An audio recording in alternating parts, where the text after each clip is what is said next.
The three ingredients are acting ability, intelligence, and look.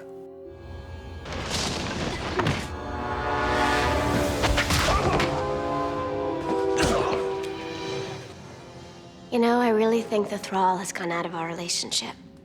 What is this? My true nature. You want taste? Sarah's like old Hollywood. You've heard of me. She shows up on time. She knows all her lines. She understands the character better than anyone. Nah. Really? Sarah was originally brought in for Cordelia. Well, guess again, pal. We were still coming off of the way Buffy was conceptualized in the feature. It took us a while to come around to Sarah being Buffy, and it was a different Buffy, but it was clearly a Buffy. Anthony Stewart Head was the first person that got cast on the first day we started casting. He was just it. We weren't looking for somebody British. It just came into my head. Why not try that? It was Giles, it was a librarian. It could be somebody who's British. Well, I'm not dead or unconscious, so I say bravo for me. You know what? I'm sick of this crap. I'm sick of being the guy who eats insects and gets the funny syphilis. As of this moment, it's over. I'm finished being everybody's butt monkey. Nicky was really cute, but didn't know he was. Nick was a PA. Nick was a number of things. I don't think he was big on the acting before this. He had this very self-effacing quality. Like any of that's enough to fight the Dark Master. It really worked for the character. He walked right in and was just Xander from the first minute. Guy's a genius. That was a really hard role to cast. We actually had cast someone else in the pilot, and it just didn't work. So when we got picked up, we always felt that we were going to start again and look for another Willow. You're essential. The qualities that Willow had to have are the exact opposite qualities of what actresses have to have. I can't help it. I just have all this involuntary empathy. Sort of insecure, shy, self-effacing. Should I be watching my occipital lobe? Your what? Occipital, the lobe in the back of your brain. You know, like, should I be watching my back? But, you know, the back of your brain. Every line that somebody else would play like they were sad, Allison was joyful about. I found you. It made her the only one for the role.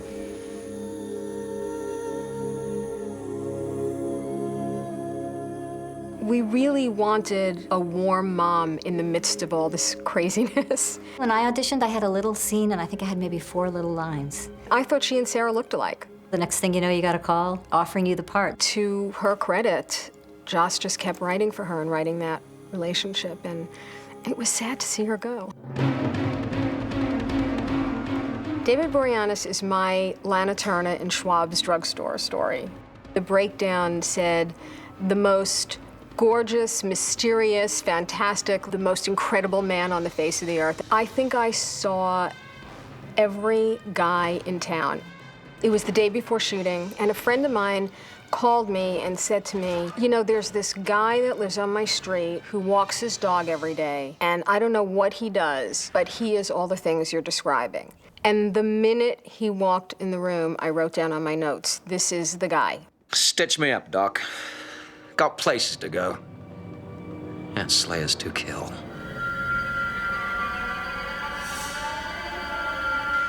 With the Spike role, we didn't know who he was. When I first got cast as Spike, I thought it was just maybe 10, 15 lines maximum. We thought he might be kind of a Western guy. Tough talk, cowboy.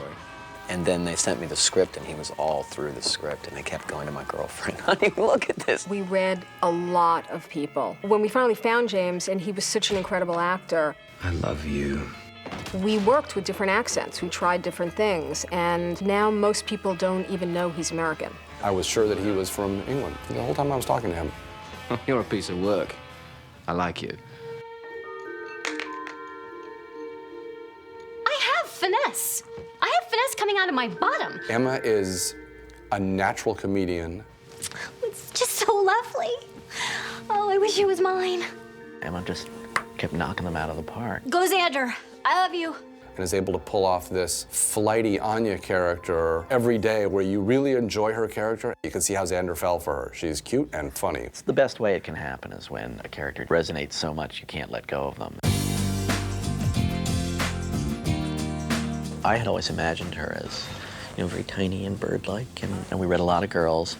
Amber came in and physically was not the type, you know. She was more womanly and voluptuous, and she gave an incredible read. It's just hard, that outsider feeling. But physically, it wasn't what I had been thinking about. And it was, in fact, Marty Noxon who said, we have to read that girl again. I think that's the girl. What are you doing here? Buffy, if you're going out, why don't you take your sister? Mom! Michelle has actually given me a pitch she had written out when she was like 13 of how she could be on the show. I really wanted to be on the show. I'd constantly told my agents and managers that if there was a guest starring role, then, you know, I'd be more than willing to do it. She was older than we had been thinking about. I'm not a kid. But I was like, well, she's pretty well known. Will she read? Sarah's like, she'll read. And so we did read her, and the moment she was done reading, our search was over. She was, you know, extraordinary, and she brought extraordinary depth to a scene that she had no idea what it was about.